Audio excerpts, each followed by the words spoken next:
a second aspect of salvation is justification. Justification. Let's say that you were guilty and you came before a judge. And like we said earlier, the judge had several options, but the second option is to say, well, let's completely declare him not guilty. And that's the phrase that's used. It's a legal term. Justification is a legal term when someone is declared not guilty. Turn your Bibles to Matthew chapter 27. This is an event that happens on Good Friday. And this is one of those events that's kind of hidden because it's only mentioned in one gospel and sometimes can get overseen in the Good Friday, normal Good Friday stories.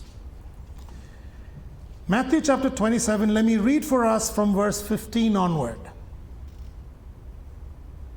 Now at the feast, the governor was accustomed to release for the crowd, any one prisoner whom they wanted.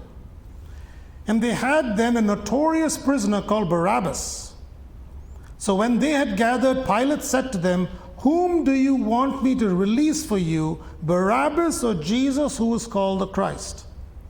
Verse 21, the governor again said to them, "Which of the two do you want me to release for you?" And they said, "Barabbas." Pilate said to them, "Then what shall I do with Jesus who is called Christ?" They all said, "Let him be crucified." And he said, "Why? What evil has he done?" But they shouted all the more, "Let him be crucified."